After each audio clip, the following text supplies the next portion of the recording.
I'm hitting the road stateside on a mission to find the ultimate cakes America has to offer. Try that donut, man. So let me take you on a culinary road trip for a slice of the United Cakes of America.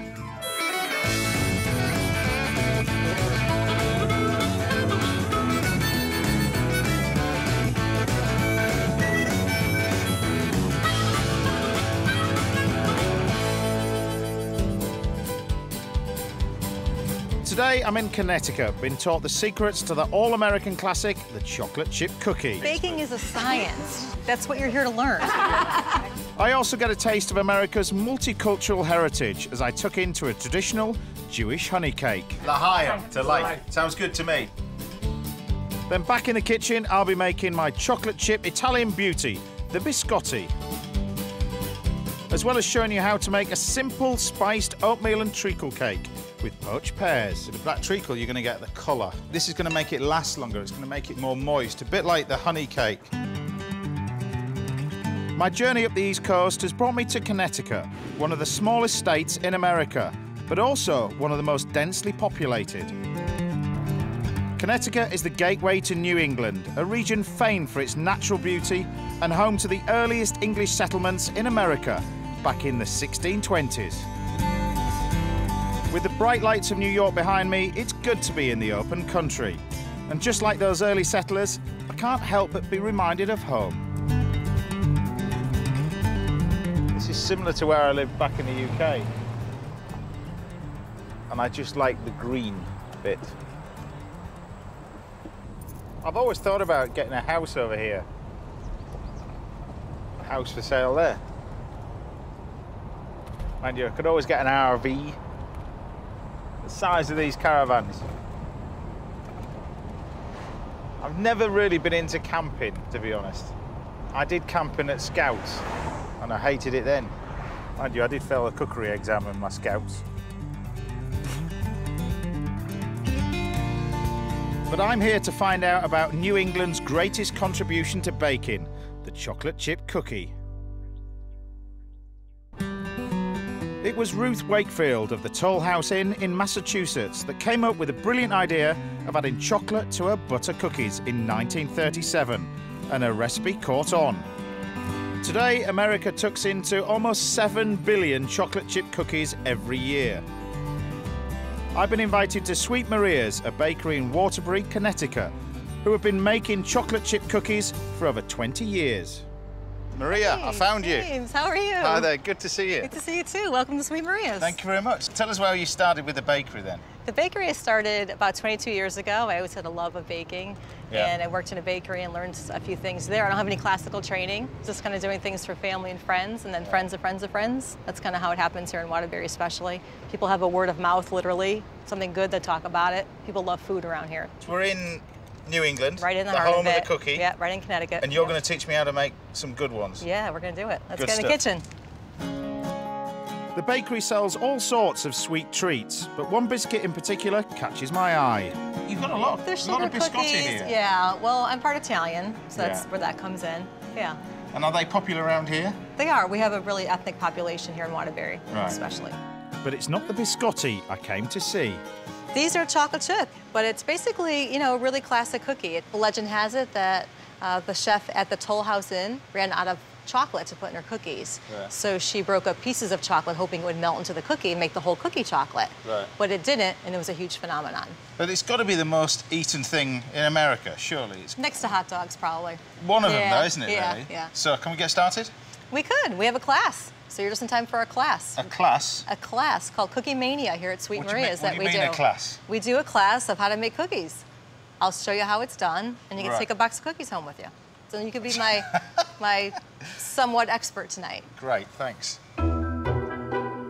Right on cue, the audience arrive. The housewives of Waterbury. Tonight I have a special guest chef. James Martin is here How you doing? from across the pond, as they say. Right, am I assisting or what do you want me to do? You're gonna do it, actually. I'm gonna All right. feed you the recipe, That's typical. try to make it as Okay, easy as do it. possible. Right, it's down to work then. I definitely don't want to get it wrong in front of this lot. What is this? Because we class this as light brown sugar. Because It's light brown. We've got two different types of sugar. So do we. Yeah. We have light and dark. And also the butter that you've got. The American butter is much lighter and softer. Ours is... Do you like it better? Butter, you know. It's like butter, yeah. We'll have to come to your kitchen and check that out sometime. After creaming the butter and the sugar to perfection, I think it's time to add the eggs. Wait, not yet. Not yet. I think we should definitely scrape the bowl. Scrape the bowl? I'm a big fan of scraping the bowl. Are you sure? A lot, yeah. Just creates more mess. Well, then you've got all this brown sugar here, so, you know, that's the thing. That's what most of these... another bit to wash up in my kitchen, that is now. She doesn't do this normally. She's doing it because I'm here, yeah. I do this every day, all day. I'm trying to, you know, teach people. At last, I can put the eggs in. We're going to do just half a teaspoon of baking soda as well. The sugar and the soda will make it spread more. So I've cut down over the years on the soda. That was kind of heaping, but that's okay. Usually, James, when we measure, we do this to kind of level it off. You know, kind of do this to level it. You should have said a heaped teaspoon, or you want a normal teaspoon. See, baking is a science. Cooking is an art. Yes. But that's what you're here to learn. Exactly, so it's exact measurements. Right. So, okay, so we'll add the flour. Right. Is this mate? That's already measured, so I made it really easy for you there. That's meat-all then. This is Maria's masterclass after all. I hope the locals are more impressed with my baking skills. Doesn't look like it. So what is it about the chocolate chip cookie in America? To me, chocolate chip cookies were so quintessentially American, and as the child of immigrants, that was a very big thing for me, you know, to feel part of it. And also, I love chocolate. But why is this massive amount of bacon over here? It's a family time, a time to share something that you loved as a child with your child. There's just a certain emotional reward that comes from baking that you don't get when you cook. You need to tell my pastry chefs that in my restaurant. Now, should they be soft or should they be crispy? Soft. Soft for eating out of hands, crunchy for dipping into coffee or milk. Right. Or tea, or English tea. English tea, that's the right. She's passed today. Right, I'll go put this in the oven. I think that old Yorkshire charm has finally won them over. Time to sit back and take a bite. So tell me what you think about the American chocolate chip cookie. Much, much better than anything I've tried. And also better because they're soft and they're warm. Soft and And warm. just slightly undercooked. So Delicious. we win. We pass the test. You win, but also you lose because I'm going and you've got to wash up. Off you go.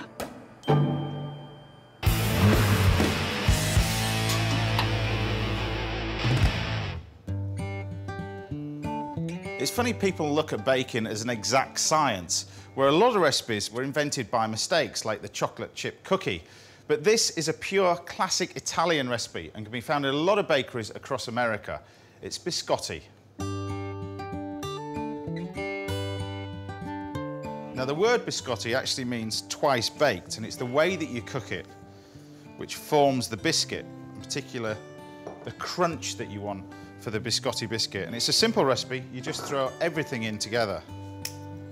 Start by mixing all your dry ingredients in a bowl. We've got flour, we've got sugar, we've got baking powder, whole almonds, whole pistachio nuts, dried cherries, and it's the mixture of the fruits and the nuts which give it the texture. Then chop and add some dried apricots.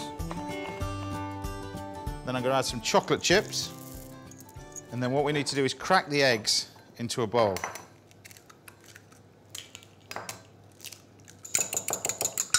This is where it's really important to do this by hand. If you mix this with a machine, all these nuts and dried fruit are going to get crushed. So what you need to do is just add the eggs slowly, and it's all about the texture. What you need is it actually quite wet when you make this. So we take the mixture here, and you can see that mixture. We just call this drop-in consistency. You want that to sort of just drop like that off your fingers. And that's perfect for biscotti. If it's too thick, you won't end up with that shape, that classic shape. Get a baking tray to hand and dust your work surface with flour. Yeah, I'm not adding too much flour to this because it'll alter the balance of the recipe. So very, very quickly roll it out into a log. Lift the whole lot on. Then repeat the process with the remaining mix. So we bake it first of all at 400 degrees Fahrenheit, that's 200 degrees centigrade, for 10 minutes.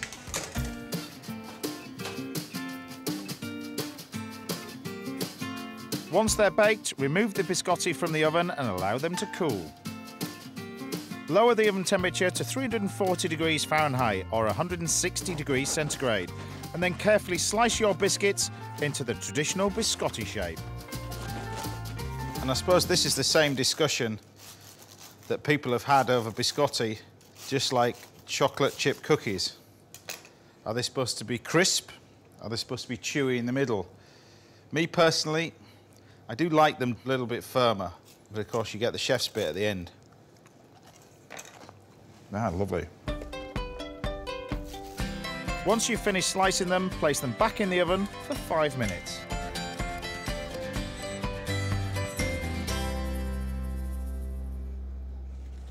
So the secret is to cook these biscuits just without colour, which we've got there, and then allow them to go cold.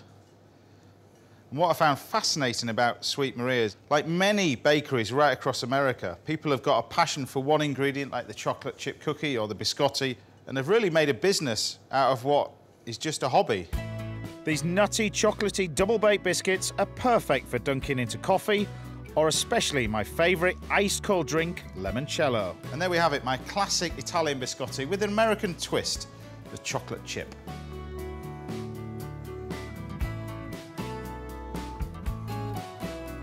What I love about biscotti is the difference in texture when you taste it. You've got the chewiness of the soft fruit. That dried fruit, together with the nuts, just there's so many different textures going on there. It really is delicious.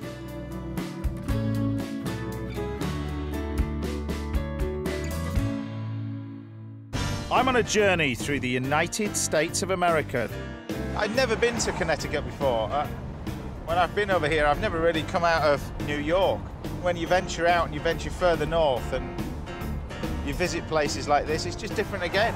It never fails to surprise you, does America. Proud to be a nation of immigrants, each community has brought their own culture, cuisine, and of course, cakes.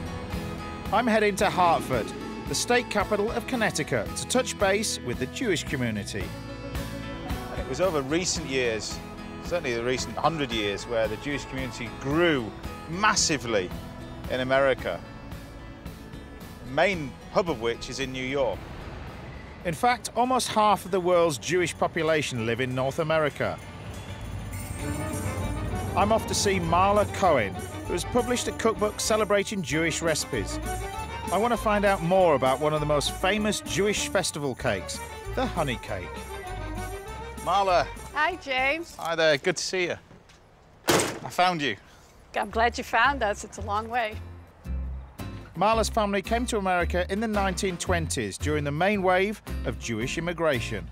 Now tell me about Jewish food, because a lot of it's related to calendar, and that's about as far as it goes with me, really. I don't know much about it. There are different foods that are associated with different life cycle events, with different holiday events. So for the high holidays, you cook a lot with honey. It's part of ensuring for a sweet new year. And I believe, as well as a great baker, you're a bit of a keen author as well. Tell us about the cookbook. Well, I don't want to say exactly I'm the author. I would say more that I'm the editor of the cookbook that our sisterhood did as a fundraiser last year. The purpose of the cookbook was to collect treasured family recipes to pass on to the next generation. Please tell me it's got honey cake in it. It has honey cake. It has my favorite honey cake recipe in it, as well as a lot of other variations from members of the sisterhood. So we head inside to start baking.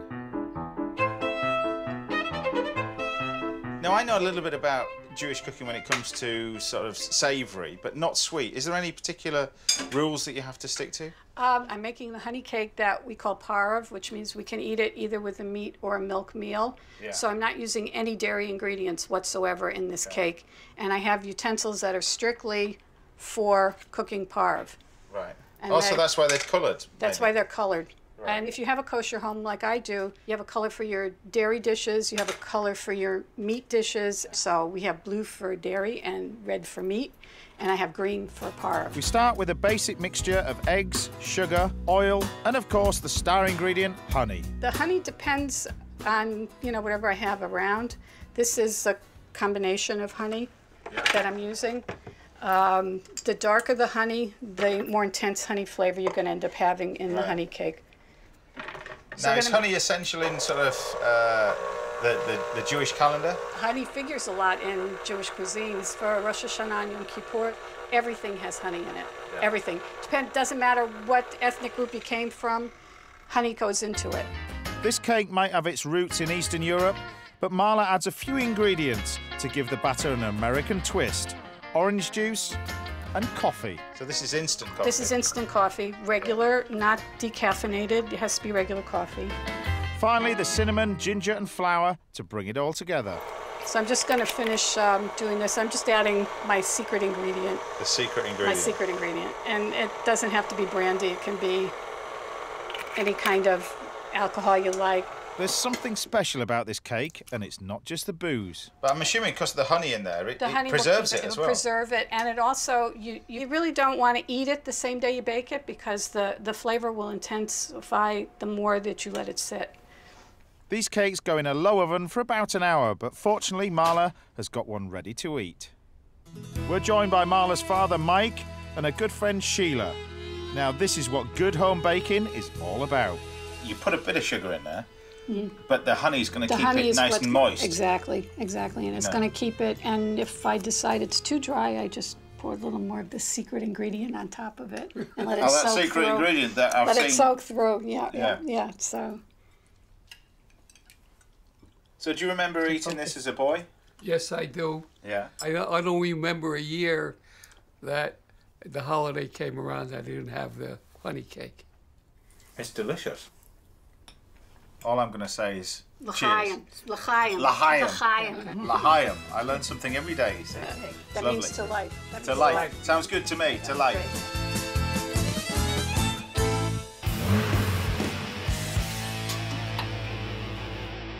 Now, there are, of course, lots of celebration cakes, but what I loved about that one was the honey and the way that it lasts longer or makes the cake last longer. And this recipe is very similar, but instead of honey, I'm going to use treacle. This is my spiced oatmeal and treacle cake. Now for this, first of all, I'm going to use some softened butter and some brown sugar, because the basis of this is black treacle and it gives it really a unique flavour. Add an egg into the mix and then the spices.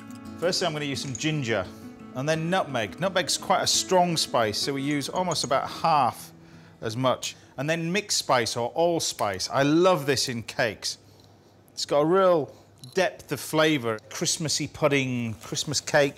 Mix that together. Self-raising flour. And then at the same time, I can add about 2 tablespoons of milk. And then black treacle. Now, this is where you get a real depth of flavour. And, of course, with the black treacle, you're going to get the colour. Either way, the use of treacle in a cake, this is going to make it last longer. It's going to make it more moist, a bit like the honey cake. It's one of these cakes that improves with age. Add some oats to the mixture, then spread the mix into a square cake tin. And also any cake that you've mixed that hasn't got air beaten into it, that's relying on self-raising flour or baking powder as a rising agent, you can actually just drop it before it goes in the oven. That way it'll spread the mixture out into the corners. And then this needs to go in the oven 350 degrees Fahrenheit, that's 170 degrees centigrade, for about 40 minutes.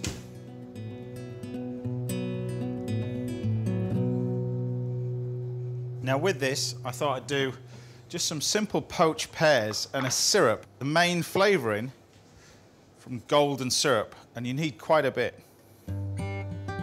Heat it in a pan and then add the same spices used in the cake: ginger, nutmeg and allspice. And then all I'm going to do is add some cider into the syrup. And this will create a lovely sauce to go with our cake. So all you want to do is bring this syrup to the boil, just to mainly cook out the spices, really.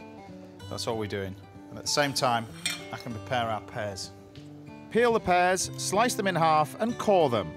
Poach them in a simple syrup made from water, sugar and lemon juice. Vanilla pods will add another delicate flavour. Now the secret of this syrup is, although you've got the cider in there, you want to reduce that liquid down. And then the pears, they only take about sort of 15 minutes to gently poach. The vanilla pod will really add to the flavour of this dish, and like the honey cake, this one also improves with age. And this is the cake that I baked yesterday. It's lovely and moist. It's starting to get even more moist on the top. And the longer I keep that, the better it is. And it'll last for about a week, really. Place a piece of the cake on your plate. Drizzle over the sauce and serve with a pear and a scoop of vanilla ice cream. And there you have it, my spiced oatmeal and treacle cake with vanilla ice cream and poached pears. It's really the spice and the oats in here that make it. It really is delicious.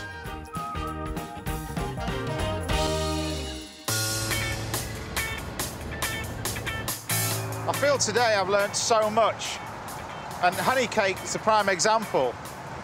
And I think it shows in the ladies who come to Maria's class as well. In this game, you never stop learning.